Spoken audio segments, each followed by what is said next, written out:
నమస్తే ఆరోగ్య మిత్ర కార్యక్రమానికి స్వాగతం. నేను శ్వేత. మెదడు మరియు వెన్నెముక గాయాలకు శస్త్రచికిత్సలు ఏ విధంగా ఉన్నాయో వివరించడానికి నాతో ఉన్నారు డాక్టర్ ఎన్ ప్రతాప్ కుమార్ గారు, న్యూరో సర్జన్. హలో అండి, వెల్కమ్ టు టీసాట్. నమస్కారం అండి. అయితే మెదడు మరియు వెన్నెముక గాయాలకు సంబంధించి అంటే ఎలాంటి అత్యంత సాధారణ కారణాలు ఉంటాయంటారు? అసలు కారణాలు కామన్గా జరిగే అయితే మాత్రం మనకి road traffic accidents. Road traffic అంటే మనం నడుస్తూ వెళ్ళినా పడవచ్చు, 2 వీలర్ డ్రైవింగ్ కానీ 4 వీలర్ కానీ ఎనీథింగ్. రోడ్ ట్రాఫిక్ యాక్సిడెంట్ అనేది చాలా కామన్గా ఉండే కారణం. దాంతోపాటుగా పిల్లల్లో కానీ పెద్దల్లో కానీ వాళ్ళు నడుస్తూ పడిపోవచ్చు, ఆడుతూ పాడుతూ పడిపోవచ్చు. సో కామన్గా చూసుకుంటే రోడ్ ట్రాఫిక్ యాక్సిడెంట్స్, లేదంటే బిల్డింగ్ నుంచి దూకటం కానీ, హైట్స్ నుంచి దూకటం, sports injuries common, assault injuries are common. వీటన్నిటిలో తీసుకుంటే రోడ్ ట్రాఫిక్ యాక్సిడెంట్ అనేది చాలా కామన్గా జరిగేది. పిల్లలు, చిన్న పిల్లలు బెడ్ మీద పడుకున్నప్పుడు బెడ్ నుంచి పడిపోతూ ఉంటారు కదా, అలాంటివి ఏమైనా రీజన్ అవుతూ ఉంటాయా? వెన్నెముకకు కానీ మెదడుకి కానీ వాళ్ళు పడిపోయిన తర్వాత వామిట్ చేస్తూ ఉంటారు, అప్పుడు తల్లిదండ్రులు భయపడిపోతూ ఉంటారు కదా, అప్పుడు వాళ్ళు వెంటనే డాక్టర్ దగ్గరికి రష్ అవ్వాలంటారా, లేదు అది మామూలు సిమ్టమే అంటారా? అలా అని కాదు, మనం పిల్లలు ఏ విధంగానే పడవచ్చు, బెడ్ మీద నుంచి పడవచ్చు, ఉయ్యాల నుంచి పడవచ్చు, ఆడుతూ పడవచ్చు. వాళ్ళు ఆడుతూ ఫస్ట్ ఫ్లోర్ నుంచి పడిన వాళ్ళు కూడా చాలా మంది ఉన్నారు. సో అలాంటప్పుడు ఎలా అంటే పడిన తర్వాత మనం చూడాలి బేబీ ఏజ్ అయితే మీ బేబీ యాక్టివ్ ఉన్నాడా లేదా. ఆ యాక్టివ్నెస్తో పాటు మీరు అన్నట్లు వామిటింగ్స్ అవుతున్నాయి అనుకోండి, వామిటింగ్స్ ఆల్సో వార్నింగ్ సిమ్టమ్ అదొకటి. సో అలాంటప్పుడు మనం డెఫినెట్గా డాక్టర్ని కలవాల్సిన అవసరం ఉంటుంది. కారు ప్రమాదాలు ఎంతవరకు కారణం అంటారు వెన్నెముకకు కానీ మెదడుకు కానీ గాయాలకి? ఏదైనా కూడా high speed vehicle injuries are very common. So దానివల్ల మనకి తలకు గాయం కావచ్చు, వెన్నుపూసకు గాయం కావచ్చు, పాదాలకు గాయం కావచ్చు, anything can happen. Chest injuries కావచ్చు. So that is very common. ఇప్పుడు క్రీడాకారుల్లో మనం చూస్తూ ఉంటాం కదా, స్పోర్ట్స్ ఇంజరీస్ వాళ్ళకి ఈ షోల్డర్స్ కి కానీ అవి ఎక్కువగా అవుతూ ఉంటాయి. మరి వెన్నెముకకు సంబంధించి కూడా అదే తీవ్రత ఉంటుందా? ఎస్, ఉండొచ్చు. వాళ్ళు చేసే పనిని బట్టి, వాళ్ళు ఆడే స్పోర్ట్స్ని బట్టి. బేసిక్గా కొంతమంది హెవీ వెయిట్ లిఫ్ట్ చేస్తుంటారు, లేదంటే కొంచెం ఎక్సర్సైజ్ చేయడానికి పోతుంటారు, లేదంటే ఎక్కువ రన్నింగ్ చేస్తూ ఉండొచ్చు. వాళ్ళకి కూడా ఒక్కోసారి ఏంటంటే జాయింట్స్లో ప్రాబ్లం వచ్చే అవకాశం ఉంటుంది. అందరికీ రావాలని ఏం లేదు, బట్ ఫిట్నెస్ లెవెల్స్ చూసుకుంటే that is also one of the common sports injury. కొంతమందిలో ఫిట్స్ ఉంటాయి, వాళ్ళు పడిపోతూ ఉంటారు. వాళ్ళల్లో మెదడుకు సంబంధించి ఏమైనా డ్యామేజ్ జరగడం కానీ ఇబ్బందులు రావడం కానీ జరుగుతుందా? ముందు ఫిట్స్ వచ్చినాయంటే ఫిట్స్ గల కారణాలు ఏంటి ఫస్ట్ ఆఫ్ ఆల్ మనం తెలుసుకుందంటే చాలా వరకు ఏం కారణం లేకుండా ఫిట్స్ వచ్చే అవకాశం ఉంటుంది. కొద్దిమందికి మెదడులో ఏమైనా అబ్నార్మాలిటీ ఉంటే వచ్చే అవకాశం ఉంటుంది. కానీ ఫిట్స్ వల్ల మెదడు ఎప్పుడు డ్యామేజ్ అవుతుందంటే మనం కరెక్ట్ టైంకి తనకి మెడిసిన్స్ ఇవ్వలేదు, లేదంటే ఫిట్స్ కంట్రోల్ కాలేదు, కంటిన్యూస్గా ఫిట్స్ వస్తున్నాయి. సో అలాంటప్పుడు మెదడు డ్యామేజ్ అయ్యే అవకాశం ఉంటుంది.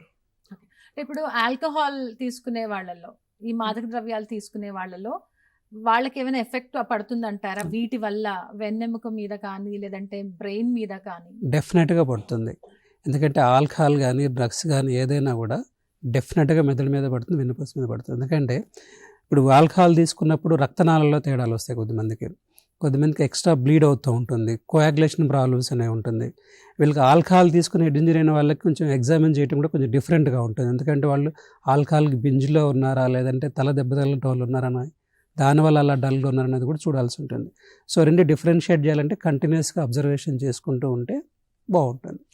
ఆల్కహాల్లో చాలా మంది అంటే వాళ్ళు ఎప్పుడు దాంట్లోనే ఉండేవాళ్ళు కొంతమంది ఉంటారు, లేదు మేము ఎక్కువగా తీసుకోము, రోజుకు కాస్త లిమిట్ గా తీసుకుంటాం అని చెప్పేవాళ్ళు కొంతమంది ఉంటారు. మరి వాళ్ళిద్దరిలో మన డిఫరెన్స్ తీసుకుంటే ఎవరికి ఎక్కువగా ఎఫెక్ట్ ఉంటుంది? రెగ్యులర్గా తాగే వాళ్ళకి డెఫినెట్గా ఎఫెక్ట్ ఎక్కువ ఉంటుంది. వాళ్ళు ఒకరికి లిమిటెడ్ క్వాంటిటీ తీసుకున్నా కూడా, లేదంటే రెగ్యులర్గా ఎక్కువ తీసుకునే వాళ్ళకంటే కూడా ఎక్కువ తీసుకునే వాళ్ళకి ఎక్కువ ఇబ్బంది ఉంటుంది. లిమిటెడ్ క్వాంటిటీ తీసుకున్నా కూడా సో దెర్ ఈజ్ డెఫినెట్గా ప్రాబ్లం అనేది ఉంటుంది. ఇప్పుడు యాక్చువల్గా కొద్దిమంది చెప్తే కొంచెం అంత తీసుకుంటే బాగానే ఉంటుంది, హార్ట్ కూడా బాగుంది అంటారు, కానీ వాళ్ళు కొద్దితో ఆపరు. యూజువల్గా alcohol is such a thing, వాళ్ళు ఆపకుండానే తాగుతూ ఉంటారు. సో తాగినప్పుడు డెఫినెట్గా బ్రెయిన్ మీద ఎఫెక్ట్ పడుతుంది, కాన్షియస్ లెవెల్ మీద ఎఫెక్ట్ పడుతుంది, డల్గా ఉంటారు. సో దాన్ని మనం చాలా సీరియస్గా తీసుకోవాల్సిన అవసరమే. అంటే ఇప్పుడు పిల్లల్లో పెద్దవాళ్లలో మనం గమనించినట్టయితే ఎవరిలో ఎక్కువగా ఎఫెక్ట్ అయ్యే ఛాన్స్ ఉంటుంది? డిఫర్స్, అది బేసిక్గా మనకి మోడ్ ఆఫ్ ఇంజరీని బట్టి ఉంటుందండి. దెబ్బ ఎలా తగిలింది, ఏ రకంగా తగిలింది అన్నది. పిల్లల్లో కామన్గా చూసుకుంటే డిఫ్యూజ్ ఇంజరీస్ కామన్గా ఉంటాయి. సో డిఫ్యూజ్ ఇంజరీస్ ఉన్నప్పుడు దానివల్ల వచ్చే ప్రాబ్లమ్స్ కూడా ఎక్కువ ఉంటాయి. సో రెండు డిఫరెంట్, వాళ్ళకి వచ్చే తగిలే దెబ్బలను బట్టి వాళ్ళు ఏ రకమైన ఇంజరీ అయింది అవన్నీ చూసుకుంటే దాన్ని బట్టి ప్రోగ్నోసిస్ అనేది ఉంటుంది. ఇప్పుడు మెదడుకి సంబంధించి వాళ్ళకి దెబ్బ తగలగానే వాళ్ళకి ఎలాంటి సిమ్టమ్స్ ఉంటాయంటారు? అసలు సిమ్టమ్స్ అనేది డిఫరెంట్. మనకు హెడ్ ఇంజరీస్లో కూడా 3 టైప్స్ ఉంటుంది. మైల్డ్ అని ఉంటుంది, మోడరేట్ అని ఉంటుంది, సివియర్ అని ఉంటుంది. సో మామూలుగా దెబ్బ తగిలినప్పుడు వాళ్ళకి తలనొప్పి వచ్చే అవకాశం ఉంటుంది. కానీ ఆ తలనొప్పి అనేది కంటిన్యూస్గా ఉంటుంది, వామిటింగ్స్ అవుతున్నాయి, ఫిట్స్ లాగా ఏమైనా వస్తున్నాయంటే మాత్రం వీ నీడ్ టు వరీ. ఇవన్నీ వార్నింగ్ సైన్స్. మనం రెగ్యులర్గా ఉండేలాగా లేకుండా డల్గా ఉంటున్నాడు, తను మాట్లాడలేకపోతున్నాడు, ఆడుకోలేకపోతున్నాడు, సో ఇవన్నీ కూడా వార్నింగ్ సైన్స్. చిన్న ప్రమాదాలు కూడా ఇలాంటి ఎఫెక్ట్ చేయొచ్చు అంటారు? అవును, చేయొచ్చు. చిన్న ప్రమాదాలు కూడా మీరు ఇంతకుముందు అడిగారు, ఒక మంచి ప్రశ్న అడిగారు, ఆల్కహాల్ అని అడిగారు. ఈ ఆల్కహాలిక్స్లో మనకు ఒక్కోసారి పెద్ద గాయమైనట్టు కనిపించదు, బట్ స్టిల్ వాళ్ళకి ప్రాబ్లం ఉండే అవకాశం ఉంటుంది. ఎందుకంటే ఆల్కహాలిక్స్లో బ్లడ్ క్లాటింగ్ మెకానిజం కొంచెం తేడా ఉంటుంది. సో అందరికి ఉండాలని లేదు కానీ బట్ దెర్ ఇస్ కామన్గా.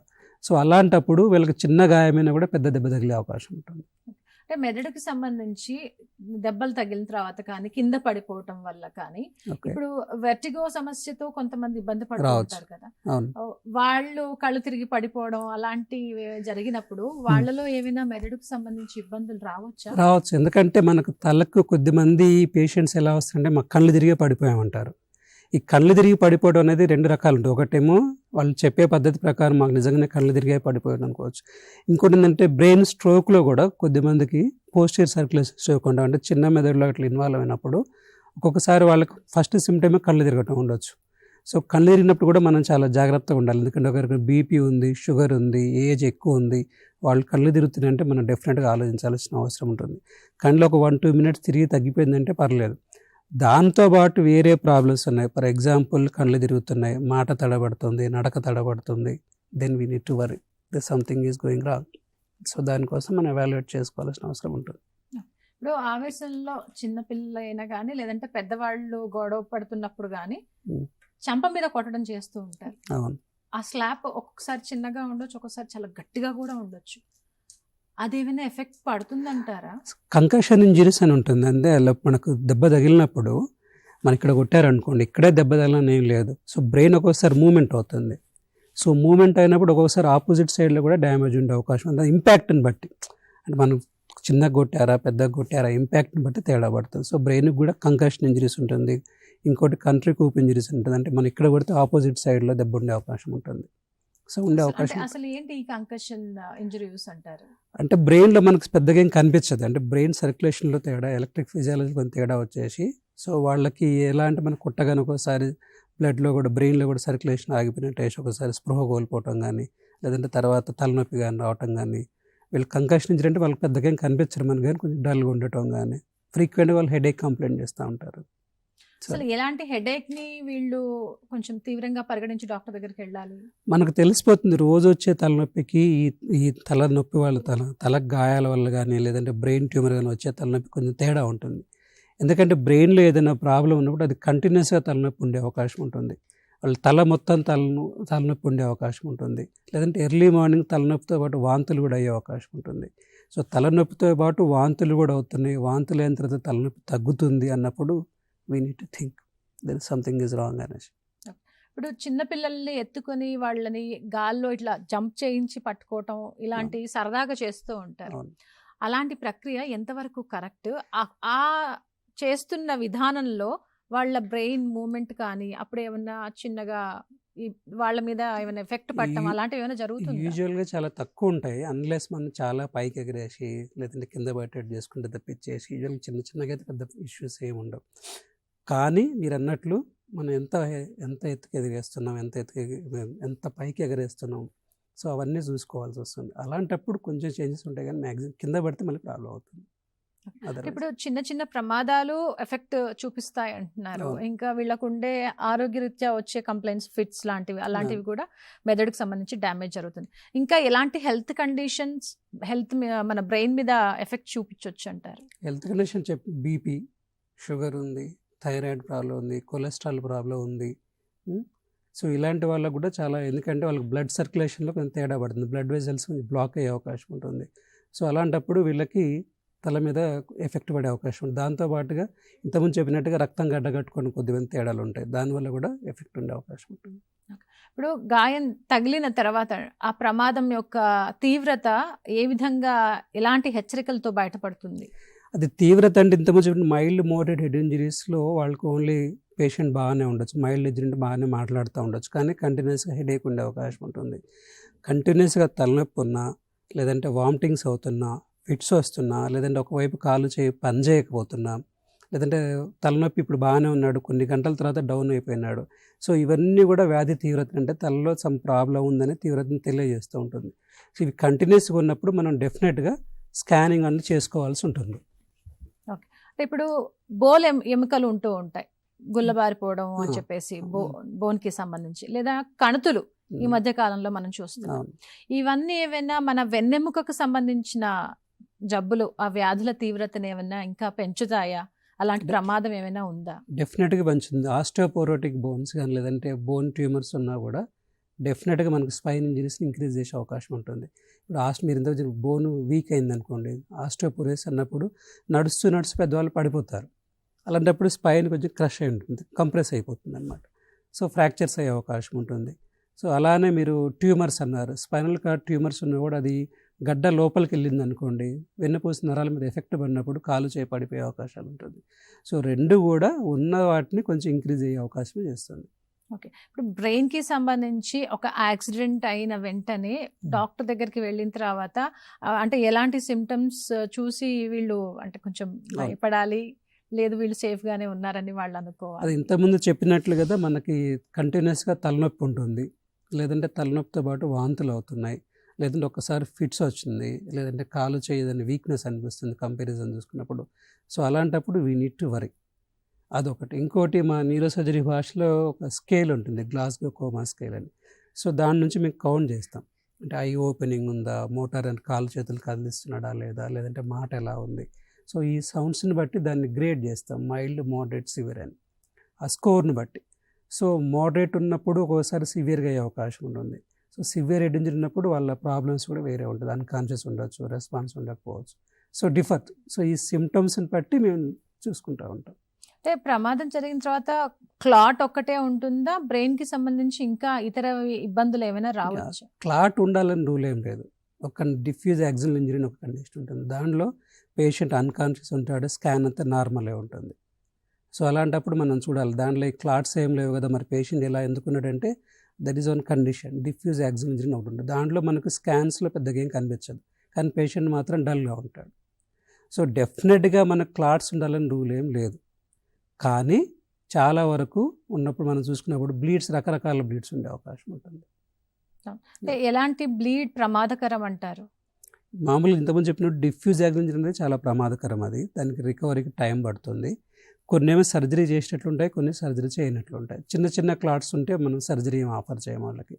సో పెద్ద క్లాట్స్ ఉన్నది ఎక్స్ట్రాడ్యూరల్ హెమటోమా అంటాము, సబ్డ్యూరల్ హెమటోమా అంటాము, బ్రెయిన్లో లోపల బ్లీడింగ్ ఉండే అవకాశం ఉంటుంది. వాటిని కూడా మనం ఆ సైజుని బట్టి స్కాన్ చూసుకోవాలి, పేషెంట్ చూసుకొని డిసైడ్ చేయాలి. సో స్కాన్లో బ్లీడింగ్ ఉంది కానీ చేయాల్సిన అవసరం లేదు, అంటే పేషెంట్ ఎలా ఉన్నాడు, సిటీ స్కాన్లో ఎలా ఉంది, ఆ రెండు కంపారిజన్ చేసుకొని రియల్గా మనం ఈ సర్జరీ చేస్తే వర్త్ అవుతుంది కూడా చేయాలి. కాలర్ ఉన్నారండి మీతో మాట్లాడడానికి, అనంతపూర్ నుంచి వెంకటేష్ గారు. హలో. హలో వెంకటేష్ గారు, మీ కాల్ కనెక్ట్ అయిందండి, డాక్టర్ గారు వింటున్నారు, మీ ఆరోగ్య సమస్య ఏంటో చెప్పండి. హలో. హలో సార్ నమస్తే. నమస్కారం అండి సార్, నా పేరు వెంకటేష్ సార్. చెప్పండి. నా అనంతపూర్ డిస్ట్రిక్ట్ సార్. చెప్పండి సార్. నాకు నిన్న బెంగళూరు పోయింది సార్. బెంగళూరు పోయింటే ఇది యూరిన్ టెస్ట్ను ప్లస్ ఇది చేసినారు సార్, రక్త పరీక్ష. ఓకే. ఆ రక్త పరీక్షలో కొంత సోడియం తక్కువ ఉందని వచ్చింది సార్. 113 ఉంది. అది 113కు మీరు ఎక్కడైనా ఇంకో డాక్టర్ దగ్గరైనా చూపించుకోండి, ఎక్కడ దూరం అనుకుంటే అని అన్నారు. లేకపోతే ఇక్కడే ఉన్నారు, 3 రోజులు ఉంటే చూస్తామన్నారు సార్. ఓకే. మళ్ళా మా ఏం తీసుకోకపోతే మళ్ళా వస్తాం సార్ అని వచ్చినాము. ఏమన్నా దానికి పరిస్థితి ఎంత సార్? మా పోవాల్సిందేనా హాస్పిటల్కి మళ్ళా? 113 ఉందంటే పక్కా వెళ్ళాల్సిందండి. హాస్పిటల్కి వెళ్ళాల్సిన అవసరం చాలా ఉంది. వెళ్ళాలండి, హాస్పిటల్కి వెళ్ళి చూపించుకోవాలి. 113 ఉండి మీరు ఇలా ఉన్నారు సార్. ఏమండి? 113 ఉంది, 120 ఉండాలన్నారు. 135 ఉండాలి. అవులేదు సార్. మీరు వెళ్ళి చూపించండి సార్, హాస్పిటల్కి వెళ్ళండి సార్. హాస్పిటల్ కంపల్సరీగా వెళ్ళాలి మీరు. రైట్ డాక్టర్ గారు, ఇందాక మెదడుకు సంబంధించి జరిగే ప్రమాదాలకు మనం మాట్లాడుతున్నాం. అయితే ఆ స్టేజెస్ లాగా మీరు డివైడ్ చేస్తారా? ఏ విధంగా ఉంటుందంటారు పేషెంట్ మీ దగ్గరకు వచ్చిన తర్వాత? స్టేజెస్ అంటూ ఏముండవు. మనం వచ్చినప్పుడు గ్రేడ్స్ లాగా మనకు mild head injury, moderate head injury, severe head injury చూసుకుంటూ ఉండాలి.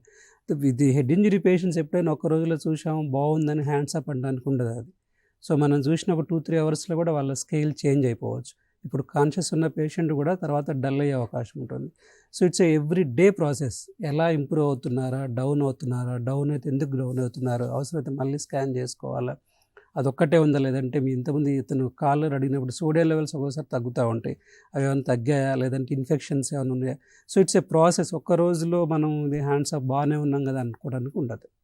ఇప్పుడు తీవ్రమైన గాయం కావచ్చు ఒకవేళ ఒక్కొక్కసారి, వాళ్ళకి ఎలాంటి లక్షణం ఉంటుంది? సేమ్ ఇవే ఉంటాయి అంటారా, లేదంటే వాళ్ళు అన్కాన్షియస్ లెక్క వెళ్ళిపోవడం అలాంటివి? అన్కాన్షియస్ ఉన్నప్పుడే మనం తీవ్రతను అనుకుంటాం బేసిక్గా. సో అన్కాన్షియస్ ఉన్నప్పుడు మనం డెఫినెట్గా సివియర్ హెడ్ ఇంజరీ కిందకి వస్తుంది. ఇప్పుడు కాళ్ళు చేతులు కదలట్లేదు, కళ్ళు తెరవట్లేదు, మాట్లాడటం లేదంటే he comes under severe head injury. So severe head injury కూడా అలానే ఉంటారు. అలాంటి వాళ్ళ కింద మనం ట్రీట్మెంట్ ఇచ్చుకుంటే చూడాలి రెస్పాన్స్ ఎలా ఉందన్నది.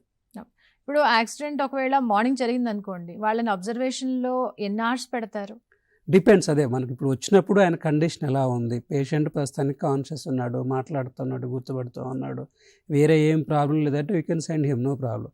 కానీ అతనికే కంటిన్యూస్గా హెడేక్ ఉంటుంది, కంటిన్యూస్గా వామిటింగ్స్ ఉన్నాయి, సిటీ స్కాన్ చేసుకుంటాం. సిటీ స్కాన్ ఏమైనా ప్రాబ్లం ఉందంటే 1 or 2 days ఉంచేసి ఒక అబ్జర్వేషన్ చేసుకొని పంపిస్తాం. డిపెండ్స్ బేసిక్గా పేషెంట్ ఎలా బిహేవ్ చేస్తున్నాడు, తను వచ్చినప్పుడు అలానే ఉన్నాడా, ఏమైనా డౌన్ అయ్యాడా, ఇంప్రూవ్ అవుతున్నాడు అన్నది మనకు ఓరే ప్రాసెస్. అది యూజువల్గా అయితే ఒక 2 to 3 days చూస్తాం. మీరు అన్నట్టు ఆల్కహాలిక్లో కొంచెం ఎక్కువ రోజులు ఉంచే అవకాశం ఉంటుంది. అది కూడా సిమ్టమ్స్ని బట్టి మళ్ళీ, అంటే తలనొప్పి కంటిన్యూస్గా ఉంటుందంటే ఆలోచించాలి మళ్ళీ. ఇప్పుడు మెదడులో జరిగే ఆ బ్లీడ్ క్లాట్ అవ్వచ్చు, దాన్ని సర్జరీ ద్వారానే ఖచ్చితంగా చేయాల్సిన అవసరం ఉంటుందా? సర్జరీ లేదు, మెడిసిన్తో కూడా క్యూర్ చేయొచ్చా? అన్ని బ్లీడ్స్కి సర్జరీ అవసరం లేదు. సో బ్లీడ్స్ పెద్దగా ఉంది, బ్లీడింగ్ చాలా పెద్దగా ఉంది, అది మెదడు మీద ప్రెషర్ వేస్తుంది, దానివల్ల పేషెంట్కి ఇబ్బంది అవుతుంది అన్నప్పుడు మనం డెఫినెట్గా సర్జరీ చేయాల్సి ఉంటుంది. ఫర్ ఎగ్జాంపుల్ ఎక్స్ట్రాడ్యూరల్ హెమటోమా అని ఉంటుంది, బ్రెయిన్ పైన క్లాట్ ఉంటుంది అది. సో అది కొంచెం పెద్దగా ఉందనుకోండి, పేషెంట్కి కంటిన్యూస్ హెడేక్ ఉంటుంది, వామిటింగ్స్ ఉంటుంది, అలాంటప్పుడు మనం సర్జరీ చేయాల్సిన అవసరం ఉంటుంది. ఇంకోటి సబ్డ్యూరల్ హెమటోమా ఉంటుంది, చిన్నగా ఉందనుకోండి సర్జరీ చేయం. అది కూడా మెదడు మీద ప్రెషర్ వస్తున్నప్పుడు అదే సేమ్ టైంలో పేషెంట్ కూడా డౌన్ అవుతుంది అనుకుంటే డెఫినెట్గా సర్జరీ. అందుకని ఎప్పుడు కూడా క్లినికల్ అండ్ రేడియోలాజికల్, మనం పేషెంట్ ఎలా ఉన్నాడు, స్కాన్ వేజ్ ఎలా ఉంది, మనం చేస్తే ఇంప్రూవ్ అవుద్ది అనుకుంటే చేయాలి. చిన్న స్మాల్ బ్లీడ్స్కి మన సర్జరీ అవసరం లేదు. అంటే ఎన్ని టీమ్స్ ఇందులో ఇన్వాల్వ్ అయి ఉంటాయంటారు ఒక మెదడుకు సంబంధించిన పేషెంట్ వస్తే? యూజువల్గా న్యూరో సర్జన్ చూసుకుంటారు. న్యూరో సర్జన్కి అదర్ ఇంజరీస్ అని ఉంటే ఫిజిషియన్ ఉంటాడు, orthopaedician, general surgeon, depends on injuries. లేదంటే న్యూరో సర్జరీ టీమ్ వాళ్ళే చూసుకుంటూ ఉంటారు. లేదా ఒకవేళ వెంటిలేటర్ పెట్టారంటే ఇంటెన్సివిస్ట్ వస్తాడు, అనస్థెటిస్ట్ ఉంటారు. ఇప్పుడు కాంప్లికేషన్స్ ఏమైనా రావచ్చు అంటారా? అదే కాంప్లికేషన్స్ రావచ్చు. ఎలా అంటే కొద్దిమందికి ఒక దగ్గర బ్లీడింగ్ అయింది అనుకోండి, కాలు చేయి పడిపోయే అవకాశం ఉంటుంది, మెదడులో కొన్ని ఏరియాస్లో బ్లీడింగ్ అవుతాయి. లేదు కొద్దిమంది కామన్గా ఏంటంటే హెడ్ ఇంజరీ తర్వాత తలనొప్పి అనేది కంప్లైంట్ చేస్తూ ఉంటారు చాలామంది. లేదంటే కొద్దిమందికి బ్లీడింగ్ వల్ల ఫిట్స్ వచ్చే అవకాశం ఉంటుంది, బ్రెయిన్ కాస్త ఇంజరీ వల్ల కూడా ఫిట్స్ కంటిన్యూస్గా ఒకసారి అయిపోయినా ఒకసారి వచ్చే అవకాశం ఉంటుంది. అంటే బ్రెయిన్ ఇంజరీని బట్టి అది కూడా. కొద్దిమందికి మీరు అన్నట్టు జ్ఞాపక శక్తి కానీ, ఏకాగ్రత కానీ, కళ్ళు తిరగటం కానీ, ఇవన్నీ ఒక్కొక్కరికి ఒక్కొక్క రకం టైప్ ఆఫ్ ఇంజరీని బట్టి, సైట్ ఆఫ్ ఇంజరీని బట్టి ఉంటుంది అది. ఇప్పుడు ఏకాగ్రతను, జ్ఞాపక శక్తిని ఎంతవరకు ప్రభావితం చేస్తుంది అంటారు? ఇంతకుముందు చెప్పినట్టు ఇప్పుడు డిఫ్యూజ్ ఇంజరీస్ ఉన్నాయనుకోండి, డిఫ్యూజ్ ఇంజరీస్లో ఇవన్నీ చాలా కామన్గా డిస్టర్బ్ అయ్యే అవకాశం ఉంటుంది. ఎందుకంటే బ్రెయిన్ మొత్తం ఇంజరీ ఉంటుంది. సో అలాంటప్పుడు వాళ్ళు ఫస్ట్ వాళ్ళు కాన్షియస్లోకి వచ్చిన తర్వాత కూడా వాళ్ళు గుర్తుపడతారా లేదా, వాళ్ళ ఏకాగ్రత సరిగా ఉంటుందా లేదా అంటే ఇట్స్ క్వశ్చన్ మార్క్. ఎందుకంటే దానివల్ల ప్రాబ్లమ్స్ ఎక్కువ ఉండే అవకాశం ఉంటుంది. డిఫ్యూజ్ ఇంజరీ ఉన్నప్పుడు ఈ ప్రాబ్లమ్స్ ఎక్కువ ఉంటుంది. అంటే వాళ్ళకి మీరు చెప్పలేరా ఎంతవరకు ఇంత పర్సంటేజ్ ఉంటుంది? Diffuse injury itself is a major injury. Okay. ఇట్లా అని మన పర్సంటేజ్ చెప్పడం కష్టం, కానీ diffuse injury itself is a major injury. అంటే సర్జరీ తర్వాత ఏమైనా వాళ్ళకు ఉంటుందా? సర్జరీ తర్వాత డిఫ్యూజ్ ఇంజరీ యూజువల్గా సర్జరీస్ చేయడం చాలా తక్కువ. లేదంటే మెదడులో వల్ల బాగా ప్రెషర్ ఉంది, దీన్ని చేయటం వల్ల యూజ్ అవుతుంది అనుకుంటే సో 2 వైపులా కాస్త డికంప్రెషన్ లాగా చేసి వస్తాం, కానీ డిఫ్యూజ్ ఇంజరీస్ సర్జరీస్ కూడా చేయడం చాలా తక్కువ ఉంటుంది. ఫోకల్ ఇంజరీస్ అంటే ఒక్క దగ్గరే మీకు క్లాట్ ఉంది, అలాంటి వాళ్ళకి ఎక్కువ సర్జరీలు అవసరం పడుతుంది. అసలు ఇప్పుడు అప్డేటెడ్ సర్జరీస్ ఏ విధంగా ఉన్నాయంటారు? అప్డేటెడ్ సర్జరీస్ అంటే ఏం లేవు. ఇప్పుడు పెద్ద క్లాట్ ఉంది, we need to go and take it out అంతే. అది మనం ఓపెన్ చేస్తామా, ఎండోస్కోప్ చేస్తామంటే ఎండోస్కోప్ కొన్ని వీటికే చేస్తాం, కానీ మేజర్గా ఓపెన్ సర్జరీనే చేయాలి. ఎందుకంటే దీనికి క్లాట్తో పాటు బ్రెయిన్లో కూడా వాపు ఉంటుంది, స్వెల్లింగ్ ఉంటుంది. ఆ స్వెల్లింగ్ తగ్గించాలంటే బెటర్ ఈజ్ ఓపెన్ సర్జరీ. కంప్లీట్గా అది క్లాట్ తీసేస్తేనే చాలా ఉపయోగం ఉంటుంది. ఆధునిక చికిత్సా విధానాలు ఎలాంటి పరిస్థితుల్లో వాడతారు? ఆధునికంగా అంటే అది చెప్పాను, ఇప్పుడు డిఫ్యూజ్ ఇంజరీస్ అనుకోండి ఫర్ ఎగ్జాంపుల్, మనం సర్జరీ ఒకవైపు తీసుకుంటే డిఫ్యూజ్ ఇంజరీ ఒకవైపు తీసుకుంటే, డిఫ్యూజ్ ఇంజరీ వాళ్ళకి ఏంటంటే సెకండరీ బ్రెయిన్ డ్యామేజ్ కాకుండా చూసుకోవాలి మేజర్గా. ఎందుకంటే ఒకసారి ఆల్రెడీ డ్యామేజ్ అయింది. సెకండరీ బ్రెయిన్ డ్యామేజ్ అంటే వాడు కరెక్ట్గా ఆక్సిజన్ అందుతుందా లేదా, లంగ్స్ సరిగా పనిచేస్తున్నా లేవా, కిడ్నీలు సరిగా పనిచేస్తున్నా లేవా, ఎలక్ట్రోలైట్ సోడియం లెవెల్స్ బాగున్నాయా లేవా, లేదంటే వాడికి ఫీవర్స్ వస్తున్నాయా. సో ఇవన్నీ కరెక్ట్ చేసుకుంటూ మన వెంటిలేటర్ సెట్టింగ్స్ సరి చేసుకుంటూ డైలీ చూసుకుంటూ ఉండాల్సి ఉంటుంది. ఓకే. అంటే ఇప్పుడు ఉన్న హాస్పిటల్లో 2 days కూడా హెల్త్ కండిషన్ ఆ పేషెంట్ది ఏ విధంగా మారుతూ ఉంటుందంటారు? ఫీవర్ అని చెప్పేసి అన్నారు, అదే బీపీ ఫ్లక్చువేషన్స్ ఇలాంటివన్నీ ఉంటాయా? Fever is very common. ఈ పేషెంట్స్లో హై రిస్క్ పేషెంట్స్ ఉంటారు, వెంటిలేటర్ మీద ఉన్నారు, నోట్లో ఒక ట్యూబ్ ఉంటుంది, ముక్కులో ఒక ట్యూబ్ ఉంటుంది, మూత్రానికి ఒక ట్యూబ్ ఉంటుంది. So they are prone for infections.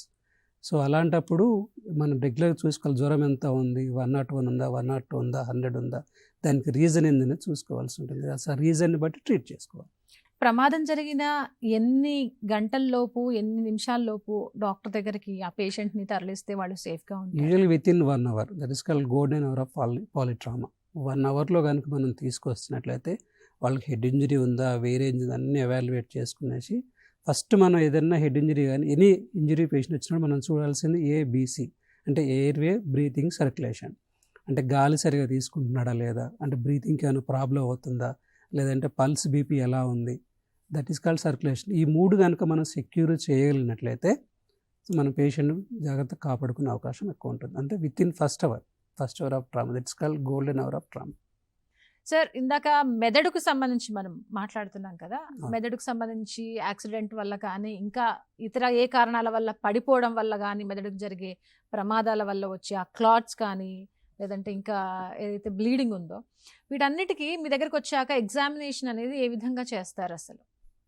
Okay, చాలా మంచి ప్రశ్న అండి ఇది. ఎందుకంటే చాలామంది రాగానే స్కాన్స్ వేస్తూ ఉంటారు, మనం స్కాన్స్ ఎందుకని అడుగుతాం.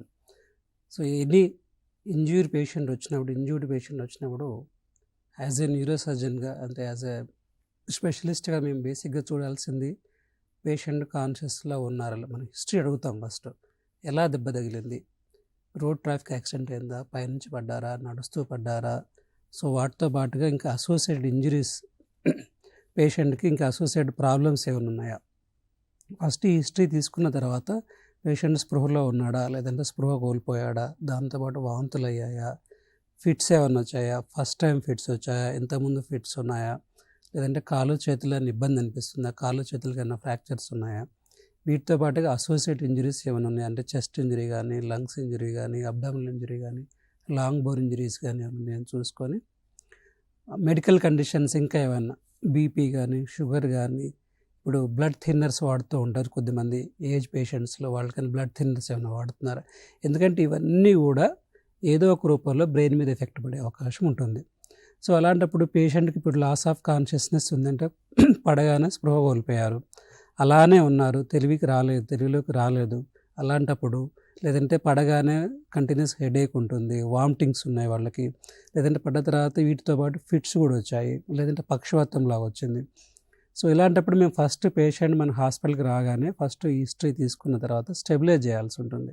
ఇంతకుముందు చెప్పినట్టుగా ABC ఎయిర్వే బ్రీతింగ్ సర్క్యులేషన్, ఆ 3 సరిగా ఉంటే మన శ్వాస సరిగా ఉండి మన బీపీ సరిగా ఉంటేనే నెక్స్ట్ ఇన్వెస్టిగేషన్స్ మనం చేసుకోవాల్సి ఉంటుంది. సో వాటిని స్టెబిలైజ్ చేసుకున్న తర్వాత వేరే ఇంజరీస్ ఏమీ లేవు, అంటే మేజర్గా అటెండ్ చేయాల్సిన ఇంజరీస్ ఏమీ లేవు, లేదంటే తనకి బ్రీతింగ్ ప్రాబ్లం ఉంది, ఇమీడియట్గా గొంతులో గొట్టం వేసి స్టెబిలైజ్ చేస్తాము.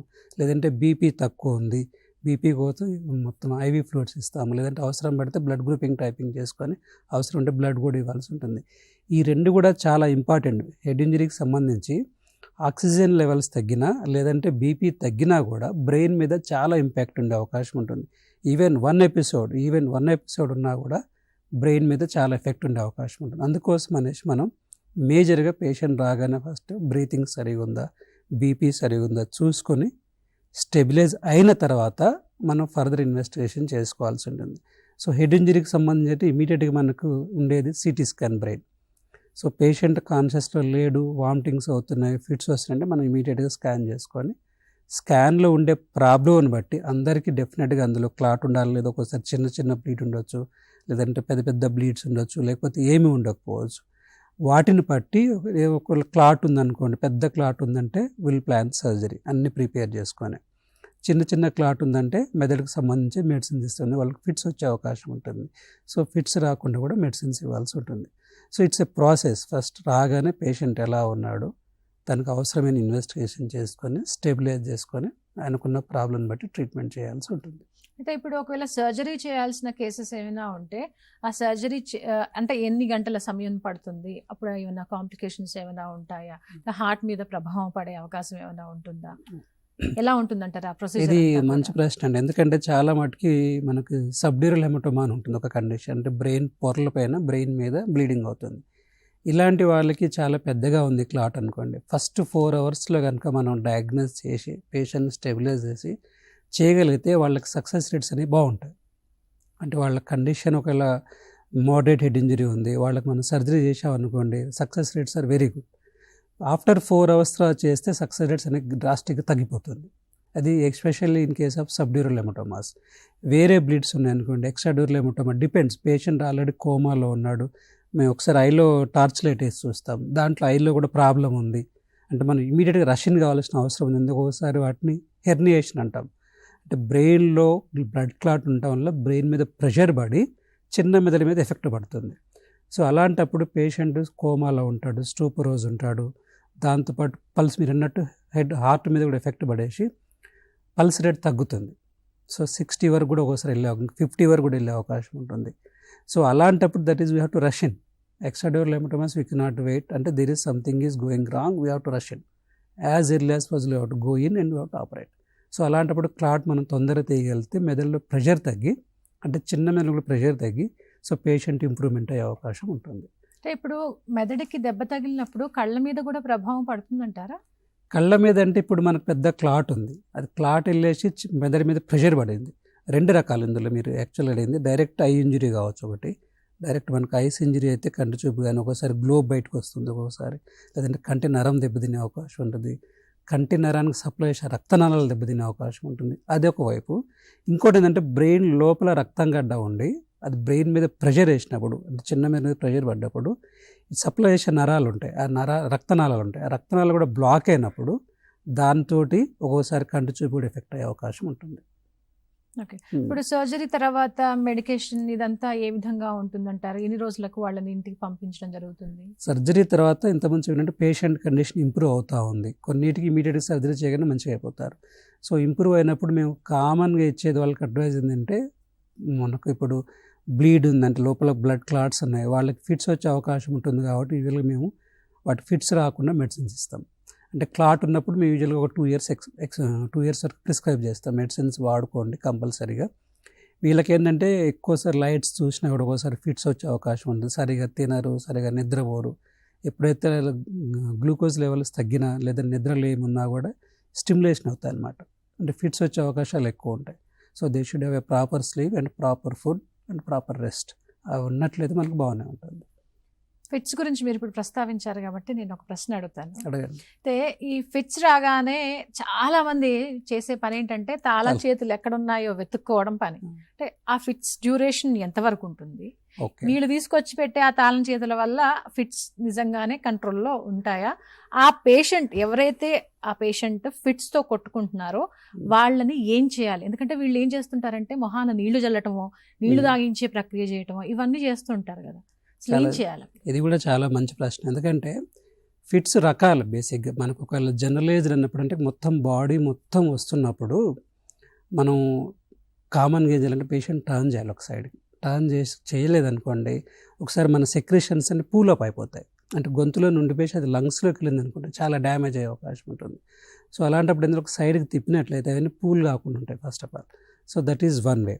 సెకండ్ ఏంటంటే ఒక్కొక్క సీజన్ ఒక్కొక్క టైప్. ఒక్కొక్కసారి 1 minute రావచ్చు, హాఫ్ మినిట్లో వచ్చిపోవచ్చు. కానీ కంటిన్యూస్గా ఫీడ్స్ వస్తున్నాయి అంటే then we need to worry. So మీరు ఏది పెట్టినా పెట్టకపోయినా కూడా తగ్గవాలి. మీరు తల అవి తీసుకొస్తారా, తల చేతులు తీసుకొస్తారా, ట్యాబ్లెట్స్ వేస్తారా, డిఫరెంట్ ఇష్యూ అది. సో దానిలో ఏం కాదు, డిఫరెన్స్ అనమాట. ఒక 1 minute వచ్చిపోవచ్చు, లేదంటే కంటిన్యూస్గా వస్తుందంటే మాత్రం వీ నీడ్ టు వరీ. అసలు తీసుకొచ్చి పెట్టి ఆ తాళ చేతుల వల్ల ఎంతవరకు అట్లా ఏం లేదు. బేసిక్గా దాన్ని అంటారా నిజంగానే అంటారా? నిజమని ఏముండదు, మిత్తే. అది బేసిక్గా మనం సైడ్కి తిప్పాలి patient. That is the way. ఎందుకంటే ఒక్కొక్కటి కొన్ని 1 minute ఉండొచ్చు, 2 minutes ఉండొచ్చు, ఆటోమేటిక్ కంట్రోల్ అయిపోతుంది. కంట్రోల్ కావట్లేదు అన్నప్పుడు దాన్ని నీడ్ టు వరీ. ఇప్పుడు ఆ ప్రమాదాలు మనం చూస్తూ ఉంటాం. సీట్ బెల్ట్ పెట్టుకోకపోవడం, హెల్మెట్ పెట్టుకోకుండా డ్రైవ్ చేయడం. అసలు హెల్మెట్ పెట్టుకొని డ్రైవ్ చేసిన వాళ్ళకి ఈ ప్రమాదాల నుంచి బయటపడడం అంటే ఎంత శాతం బయటపడుతున్నారు? యాక్సిడెంట్ టైం దగ్గరకు వస్తారు కదా, కొంతమంది ఏమో హెల్మెట్ పెట్టుకున్నా కూడా వాళ్ళకు బ్లీడింగ్, ఈ ఇంజరీస్ మనం చూస్తూ ఉంటాం. కరెక్ట్, చాలా మంచి ప్రశ్న. ఎందుకంటే న్యూ ఇయర్లో ఉన్నాం, అంతా ఈ రోడ్ ట్రాఫిక్ యాక్సిడెంట్స్ అనేది కామన్గా మనం యంగ్ ఏజ్లో చూస్తాం. అంటే యంగ్స్టర్స్ బేసిక్గా 18 to 25, 30 years వాళ్ళకి వీళ్ళు ఈ టైంలో న్యూ ఇయర్లో మంచిగా రీసెంట్గా మనం చదివాము లిక్కర్ సేల్స్ బాగా అనేసి, లేదంటే హై స్పీడ్ వెహికల్స్ వాడటం వల్ల వీళ్ళు ఏంటి ఆ హైలో కొద్దిమంది హెల్మెట్స్ పెట్టుకోరు. హెల్మెట్స్ పెట్టుకోకపోవడం వల్ల చాలా ప్రాబ్లమ్స్ అవుతున్నాయి. My sincere request from T side నుంచి నేను ఒక సిన్సియర్ రిక్వెస్ట్ ఏం చేస్తుంటే, all the youngsters who are using 2-wheelers, please wear your helmet. Helmet లేకపోతే చాలా అనర్థాలు జరిగే అవకాశం ఉంది. ఎందుకంటే ఫుల్ హెల్మెట్ పెట్టుకుని, అది కూడా హాఫ్ హెల్మెట్ లేక స్టైల్గా నా జుట్టు ఊడిపోతుంది ఇంతవరకు పెట్టుకుంటాను, ఆ పనులు మాత్రం చేయకండి.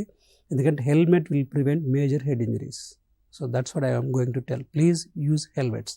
సో హెల్మెట్స్ పెట్టుకున్నా కూడా కొద్దిమందికి ఎందుకు అవుతాయి అనుకుంటే, మీరు హై స్పీడ్ వెళ్ళారు, ర్యాష్ వెళ్తున్నారు, there is no way, helmet వచ్చేసింది, పడిపోవచ్చు.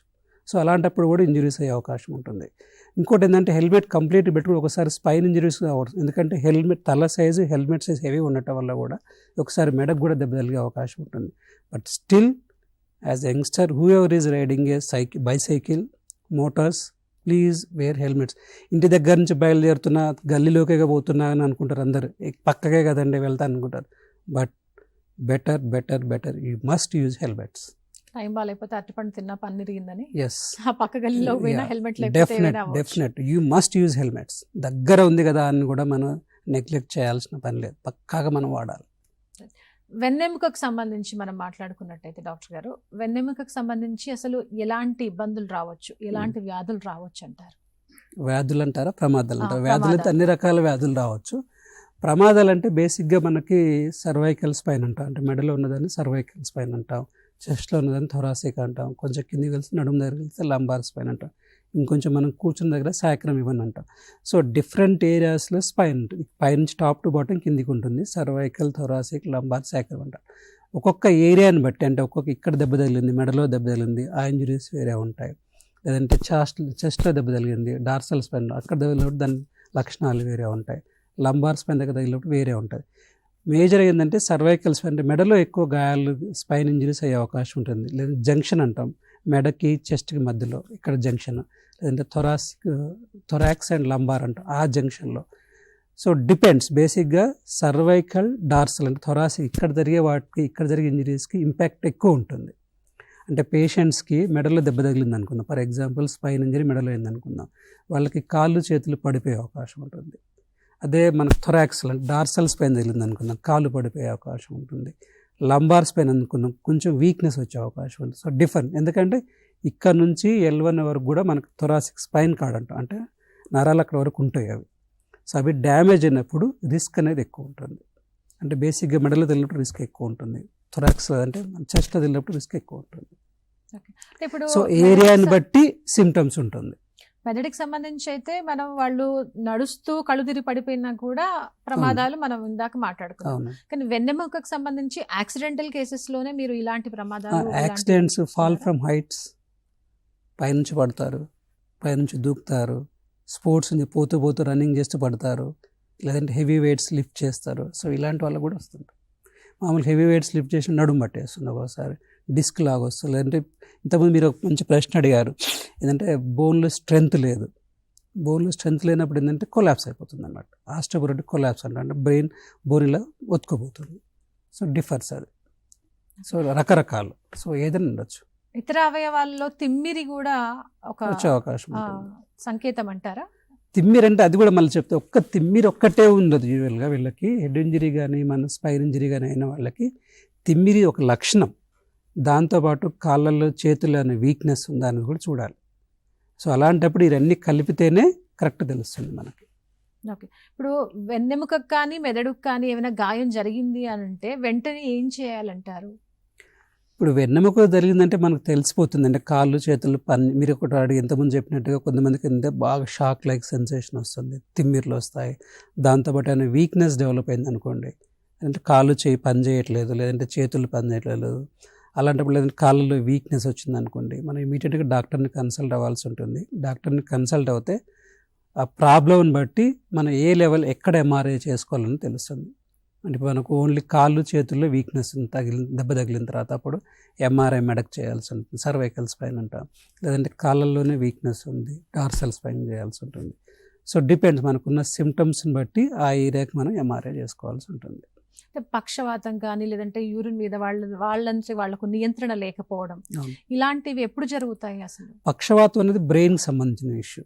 బ్రెయిన్లో ఒకవైపు మనకు లెఫ్ట్ సైడ్ ఏదైనా ఉంది, దెబ్బ ఉంది, సో రైట్ సైడ్ కాలు చేయి పడిపోయే అవకాశం ఉంటుంది. లేదంటే రైట్ సైడ్ దెబ్బ ఉంటే లెఫ్ట్ సైడ్ పడిపోయే అవకాశం ఉంటుంది.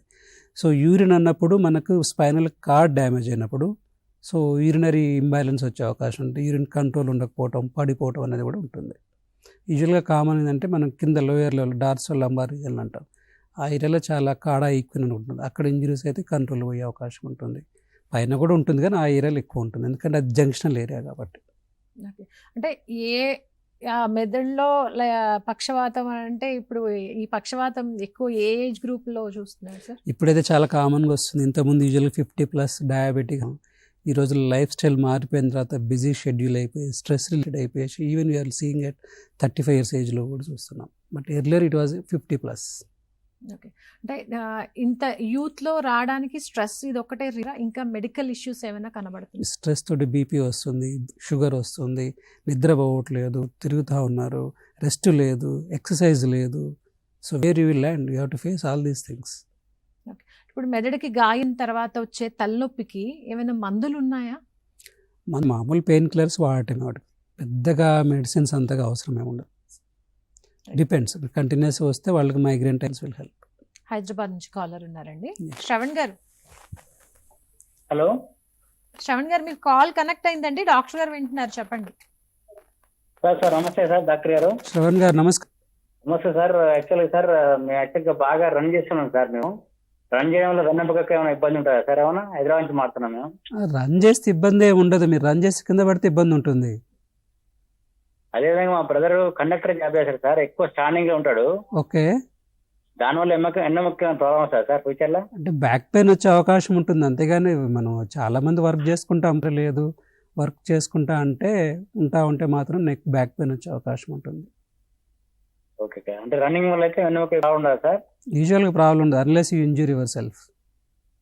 Okay, thank you very much. ఎందుకంటే నేను కూడా రన్ చేస్తాను, నేను కూడా మారథాన్ రన్నర్. సో యూజువల్గా ప్రాబ్లమ్స్ ఉండవు అన్లెస్ నువ్వు జంప్ చేస్తాను, ఇక్కడికి అక్కడ జంప్ చేస్తాను, డెఫినెట్లీ విల్ ప్రోన్.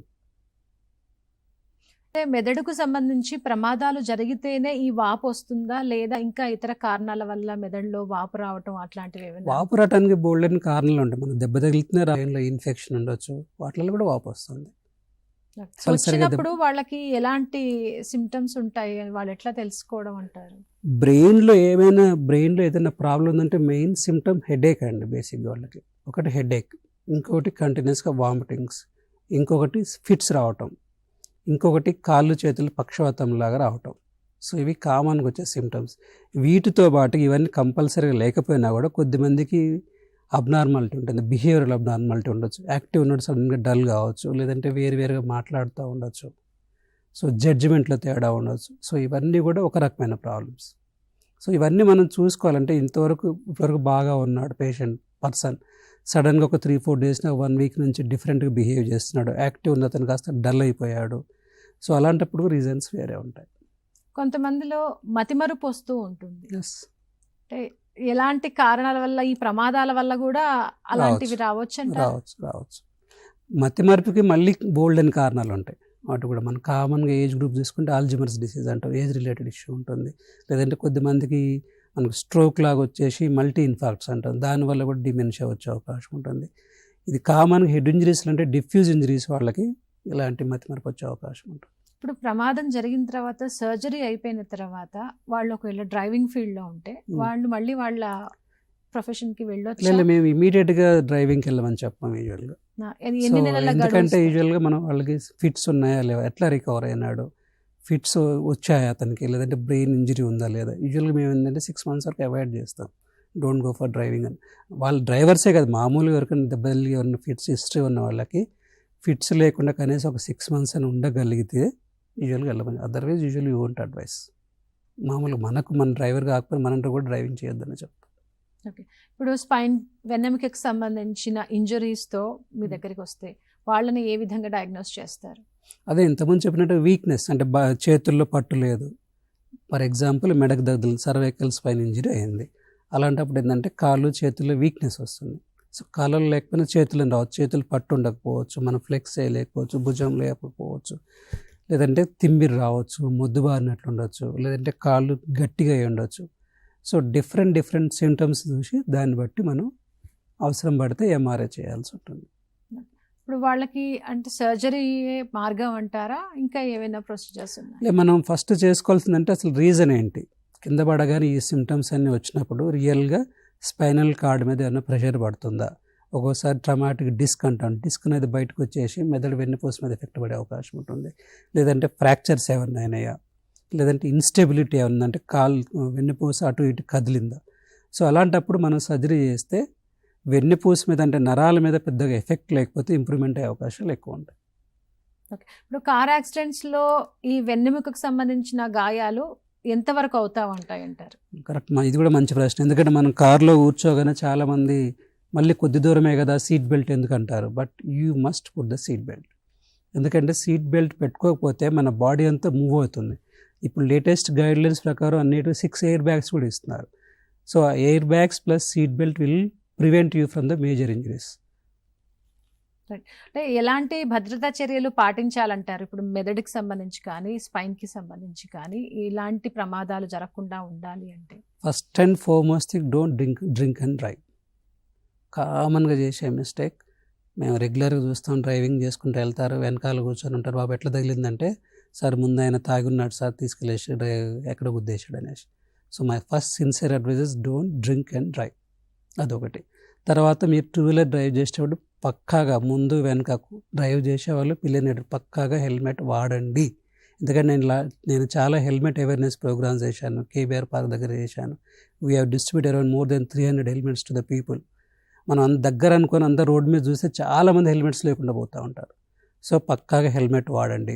కార్లో కూర్చున్నప్పుడు సీట్ బెల్ట్ వాడండి. మీకు బీపీ షుగర్ ఉంటే కంట్రోల్ చేసుకోండి ఫస్ట్ నుంచే. తర్వాత మీరు ప్రాపర్గా నిద్రపోకుండా ఏదో చేస్తాను మాత్రం చేయకండి. నిద్ర చాలా ఇంపార్టెంట్. నిద్ర ఇవ్వండి, ప్రాపర్గా రెస్ట్ తీసుకోండి, and everything will come to you. Right. Caller ఉన్నారండి చౌటుప్పల్ నుంచి. యాదగిరి గారు. హలో యాదగిరి గారు చెప్పండి. Good evening madam. Good evening అండి, డాక్టర్ గారు ఉన్నారు, చెప్పండి.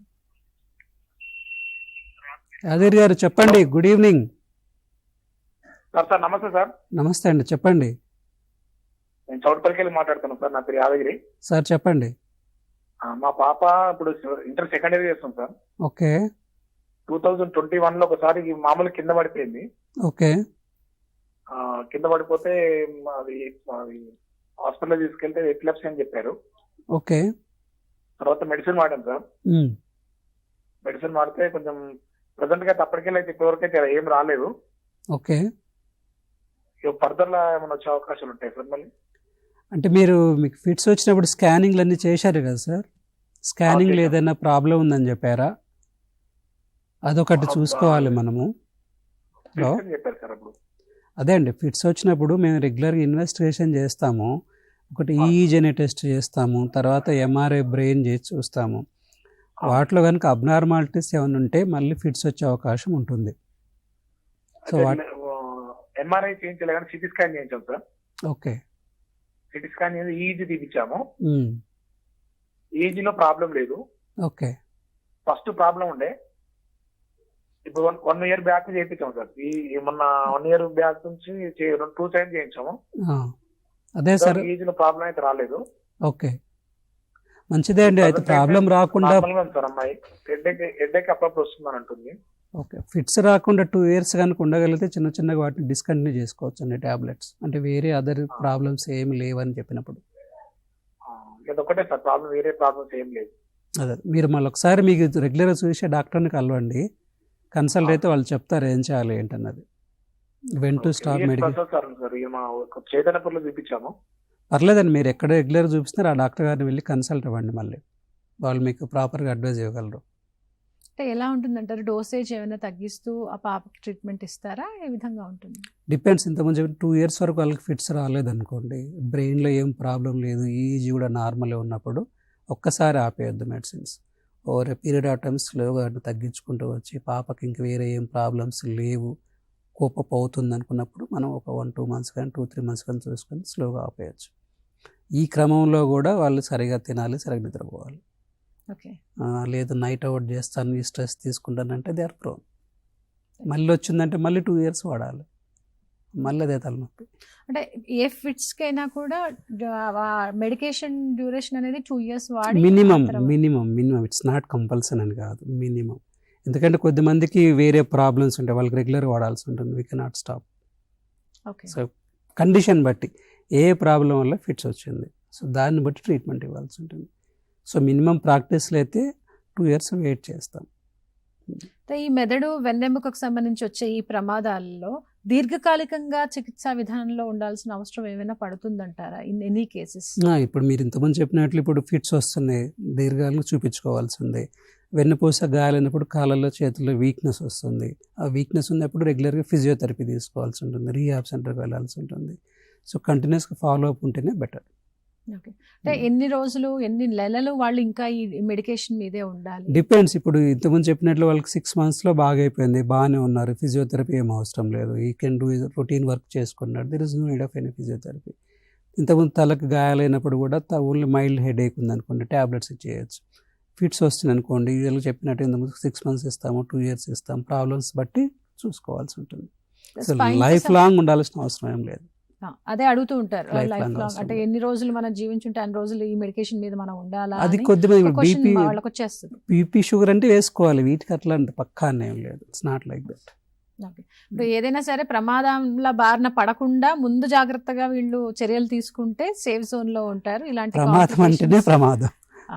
సో మన జాగ్రత్తలు ఇంతకుముందు చెప్పినట్టుగా don't drink and drive, wear helmets, wear seat belts. So ఇవి ఈ జాగ్రత్తలు మన చేతిలో ఉన్నాయి. మన చేతిలో ఉన్న వాటిని మాత్రం ఖచ్చితంగా పాటించి సేఫ్ జోన్ లో ఉండాలి. 100% right, you are right. Right అండి, thanks for joining. Thank you అండి.